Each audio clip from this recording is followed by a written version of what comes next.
Alright, so I've gotten a good deal of requests to do a tier list video, and 4.8s have been out for a little bit, so I will do one that I made, but I'm going to do it a little differently than the full in-depth one I did last time. As patches end, I'll be able to do much more in-depth tier list videos, and tier lists will become more relevant because it's not going to fucking change every time. But anyway, I still think this is a pretty good one to cover, but I'm going to make this more of a discussion about the meta and where I feel it's going since patches are ending, and I don't think there will be too much changes, and I don't think any DLC will happen as much as I love third kits for all or whatever. With 5.0 coming out, there's potential, but yeah. And then lastly, I know there's a watermark. My capture card's broken, so I'm stuck with a basic screen recorder for now until my new one comes in, which I'm buying soon because I need money. And yeah. So until then, I'll try to do some screen recording videos. I have another one coming out soon on a theoretical patch, and it's really all I can make right now. Anyway, I'm mostly going to be focusing on tiers above this, so I'm not going to talk about anything from lower bottom tier at all, as I don't think there's anything discussion worthy about anything.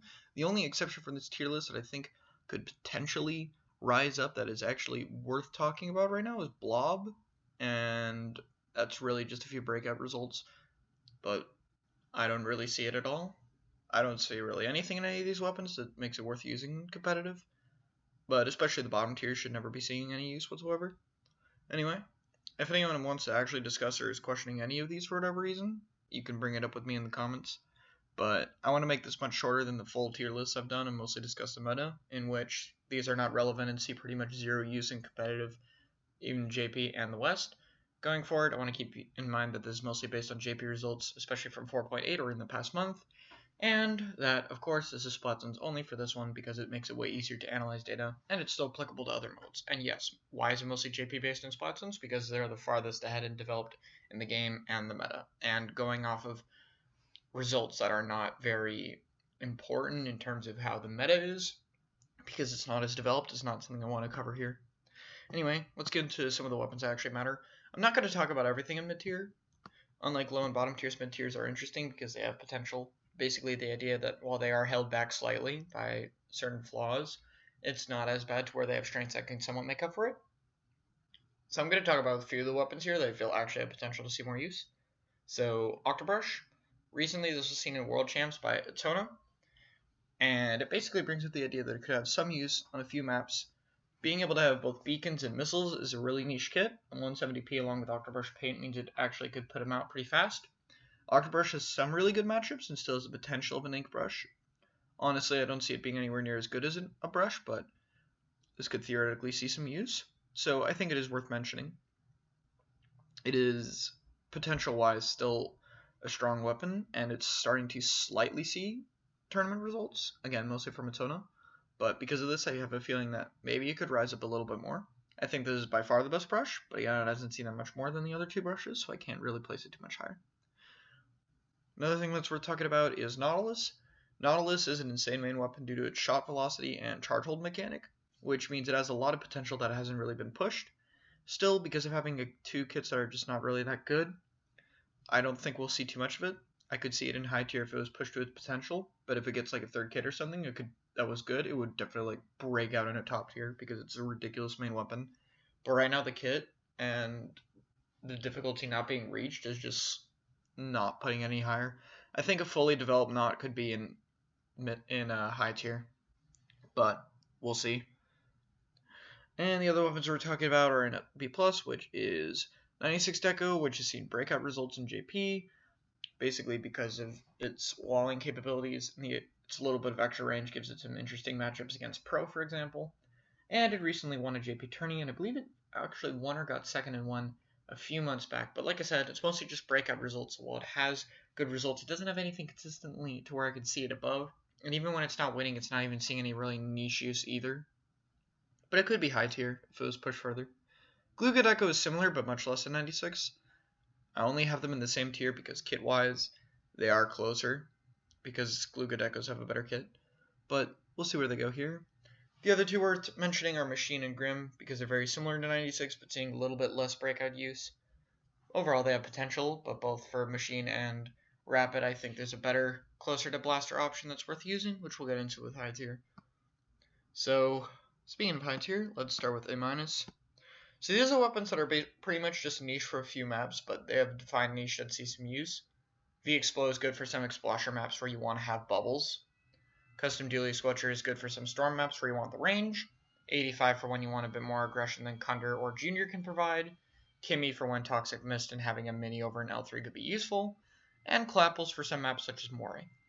Overall, I don't think it's going to see too much use, and probably most of these will end up falling to mid-tier, except maybe V-Explo if bubbles get pushed a bit further. But all of these are interesting choices that could see some level of usage as the game goes on. Now we're starting to get into the weapons that are actually seeing good use. So all of these are really interesting zones niche choices. Cerebrella is more just for Schellendorf, since Inkstorm and Sprinkler are really weakened on that map, and Splat Bomb Rush is pretty good there. Bomb Rush is in general really good on Schellendorf. And it just has a few uses against certain comps, such as double or triple baller. Bomb Rush could potentially be useful, though not as good as Suction. Tetra is just the potential dually to be aggressive. If it had a good kit, it'd be top tier. It doesn't, and it's not seeing enough use to be higher. Custom Jet is basically, if you need to backline and you're against a bunch of close range weapons, it's one of the best options for it, since it does a really good job dealing with that, but it struggles too much against other backlines to see much use outside of that. Neo Splash is just insane for Suction Rush is good, and its insane painting capability, accuracy, solid kill time, and burst bombs give it a lot of potential to be pushed.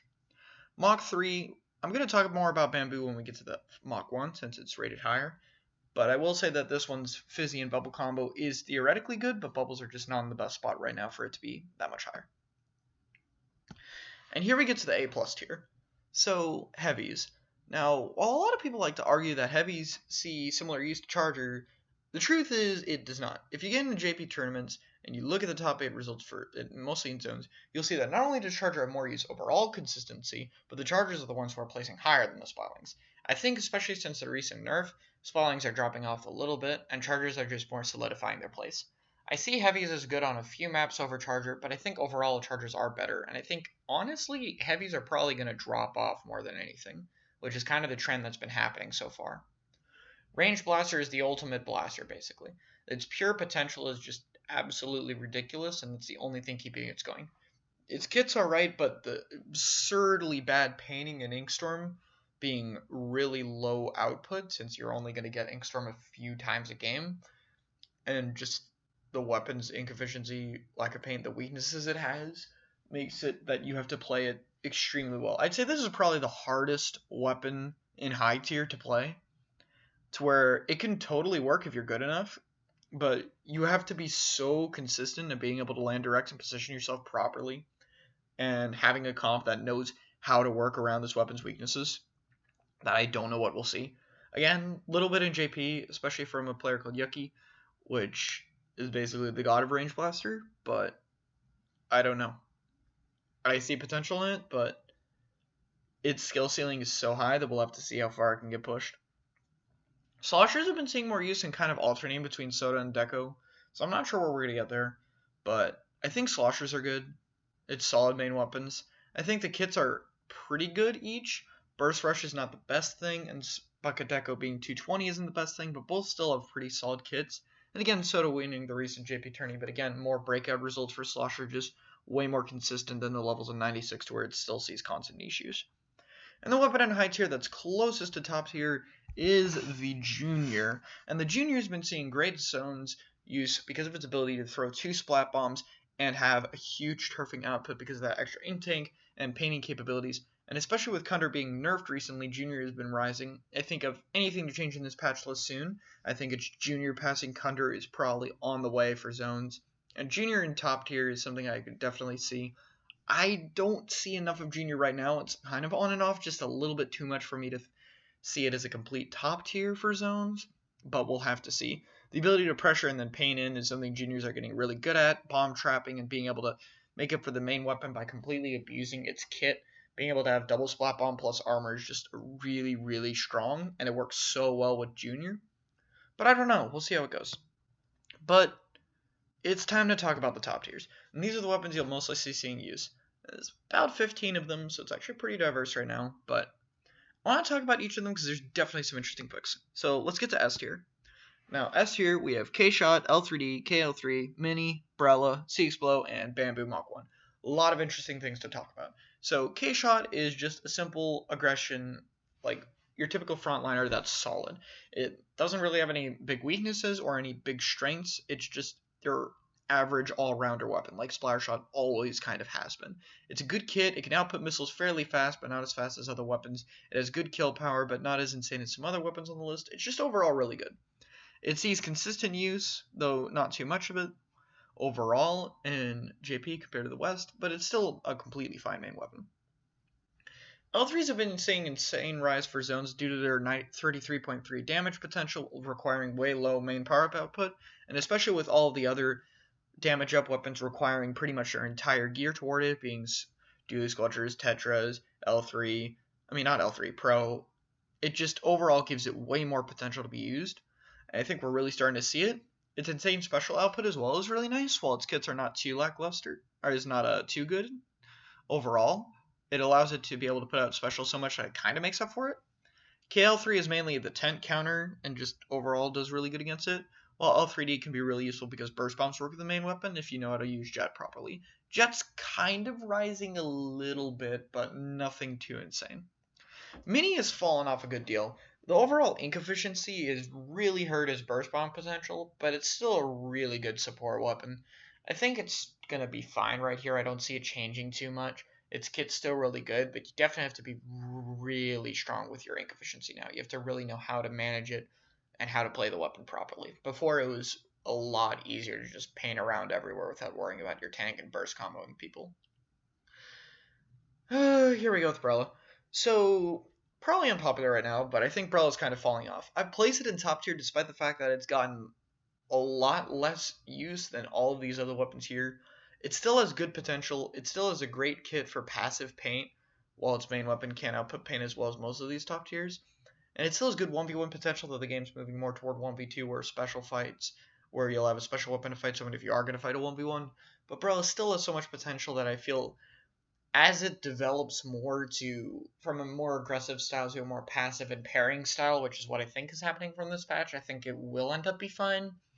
It really depends how Brella mains can push it, which means mostly Tarbo and JP, but we'll see if it can move up or down. I don't think it's going to fluctuate too much from its current position. C-Explo honestly could be higher. The main thing holding back Explosher is its kit. If it had a good kit, it would definitely be top 5, for sure. But right now, its kit allows it to basically survive things like Ray, but the top tiers are backlines and stuff that can actually output Ray to counter rather just having a panic button special to live the stuff that gives it trouble, which isn't bad, but it's just not good. But Explode can luckily pair with Charger and even pair with Ballpoint sometimes, so overall pretty good. Bamboo is honestly probably going to be higher in the future. I still can't believe this thing's actually gone to top tier. It's won 2 recent events in the past month or so, and 2 Bamboo comp with an ink brush and a tent has gotten 2nd place just a few days ago, which is insane to think about, but I think truly all the strengths of the weapon with its painting, walling out, 99.9 damage, ability to shred objects even after the nerf, missile spam, as just overall really pushed the weapon. With the amount of use it's getting, it's starting to become much closer to an S+ tier weapon, so I do think it's going to rise a little bit, but we're really going to have to see how far it can be, because it's still a difficult weapon, and I don't know, it's one of the newer top tiers that's starting to see more breakout results recently in Japan. It's always kind of been there as a solid weapon, but only recently is it really starting to be pushed, which is really exciting, but we'll see how it goes. Alright, S+ tier. So here's more interesting ones. Firefin is basically the Charger when you need to counter a paint-heavy comp for zones, because Suction Rush can do a great job shredding ballers, holding zone, or just out-painting things, which fixes one of Charger's key weaknesses. Wall is alright, but it's not really worth talking about too much.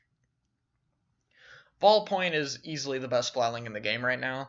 While it's the only weapon to kind of have a close to Charger matchup to where it's a backline that can kind of stand up to Charger, it does have something that allows it to stand even with Charger, even though it can't combat it directly, which is its close range capabilities. Because of that, even though it can't stand up to Charger as well in long range, it can do close quarters combat as well, while still not sacrificing the ability to be good against other backlines like Jet does. So this thing can still be solid against Charger, still shuts down heavy, and can deal with close quarters combat, where Jet can deal with close quarters combat, but not any other backline, which is why Ballpoint's way higher.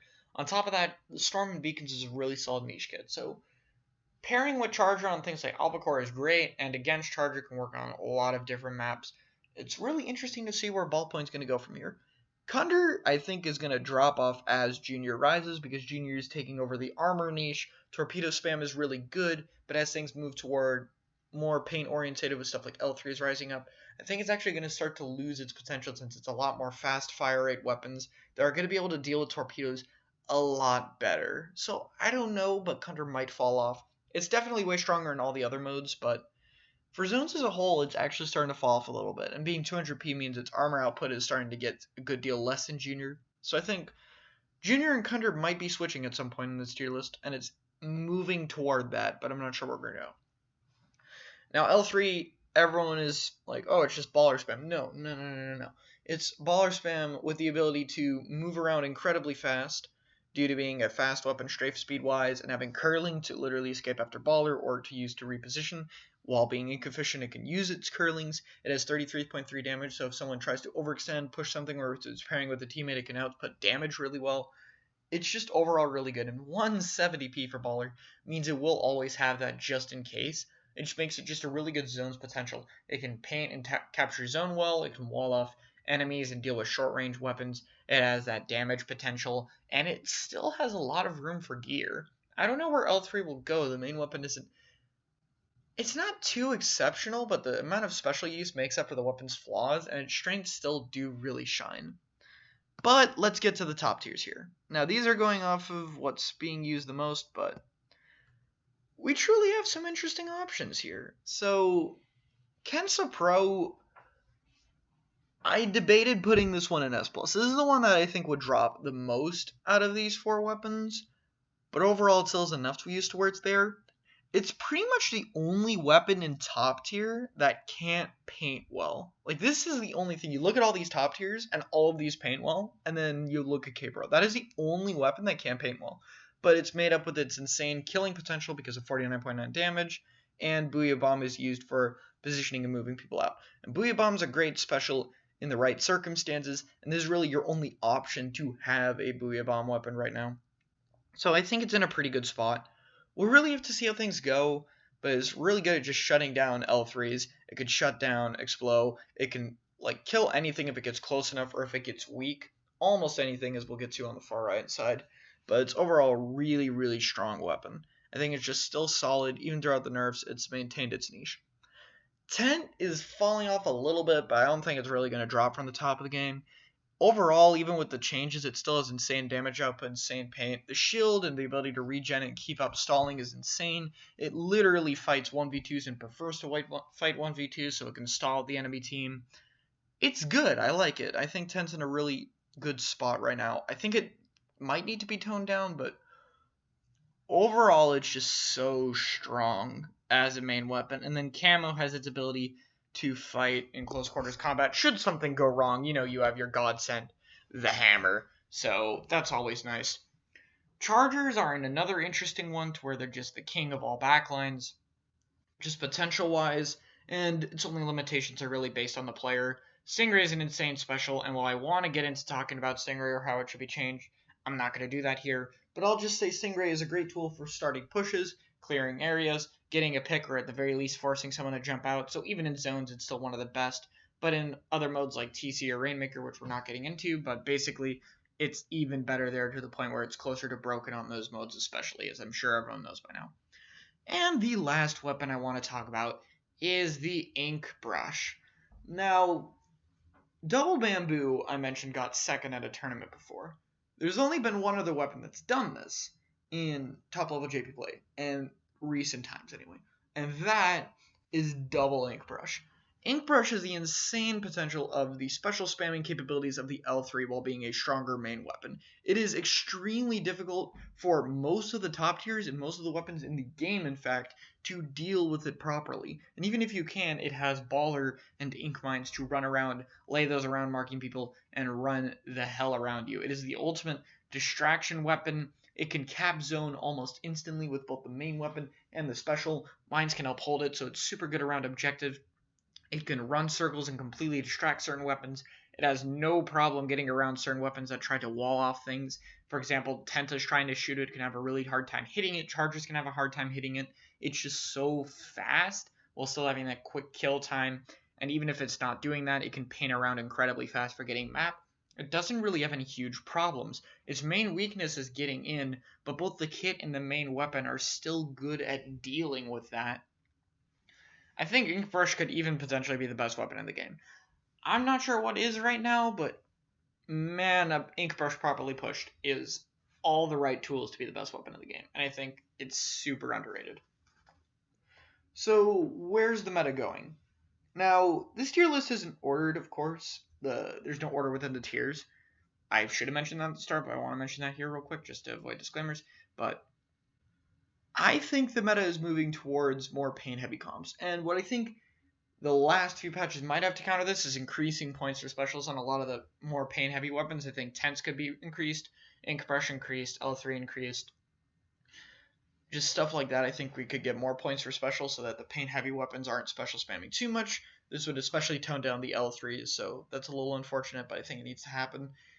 I think overall as the meta develops, it's not even going to be too special orientated, but I think weapons needing to be able to paint and focus objective is going to be really important.